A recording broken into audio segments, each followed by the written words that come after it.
Gbogbo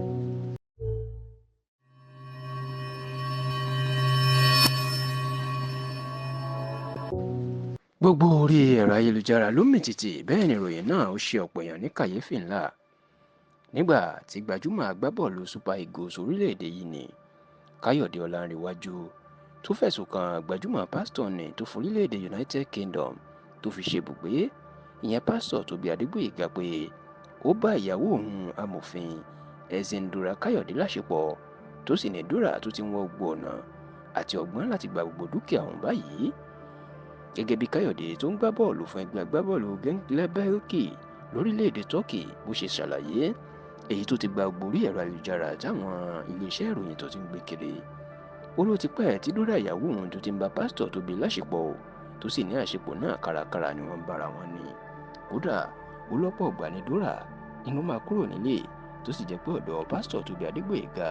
ẹni yóò wà tí wọn yóò tìjọ máa kóná fúnra wọn. Èyí nìkan kọ́ o, Káyọ̀dé Ọlánrewájú ní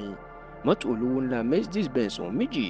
ìníyàwó òun tà lẹ́yìn òun tó sì lọ kówó náà fún pásítọ̀ Tóbi Adégbóyèga láti máa náwó ọ̀hún yàfùnyàfùn. Káyọ̀dé wá jẹ́ kó di mọ̀ o ìpè tó jẹ́ kóun pariwo síta tó sì jẹ́ tóun kò tiẹ̀ fẹ́ para òun báyìí, òun ni bí Dora bó ṣe kó àwọn ọmọ mẹ́tẹ̀ẹ̀ta tó ṣe kó wọn sá kúrò nílé láti ìbẹ̀rẹ̀ oṣù kẹta tó kọjá yìí.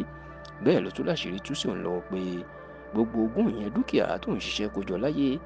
Dora tó jẹ́ agbẹjọ́rò ó ti lọ yí orúkọ òun kúrò níbi tí ogún náà tó sì yí sí tiẹ̀, èyí tó túmọ̀ sí pé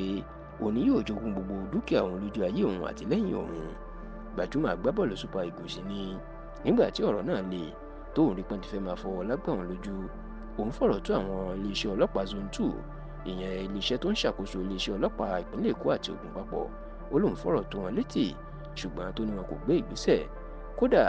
ó ní àwọn ọlọ́pàá tó ń ṣàtìlẹ́yìn fún Dora ìyàwó òun ni. Níṣẹ́ lariwo ńlá mà sọ nígbà tí àṣírí tú síta, bẹ́ẹ̀ làwọn èèyàn ń sọ oríṣiríṣi ọ̀rọ̀, ṣùgbọ́n tí Dora àti pásítọ̀ Tóbi kò tíì sọ̀rọ̀ lórí ẹ̀sùn ńlá tí Ọlánrewájú Káyọ̀dé tó fi kàn wọ́n dásìkò tá a ṣàkójọpọ̀ ròyìn yìí, yàtọ̀ sí ọ̀rọ̀ tí pásítọ̀ Tóbi lọ pa lówe sórí ẹ̀rọ ayélujára rẹ̀ tó lóun kò ráàyè fún ọ̀rọ̀ tí kò nítumọ̀. Gẹ́gẹ́ bá a ṣe sọ pé gbajúmọ̀ agbábọ́ọ̀lù Super Eagles ní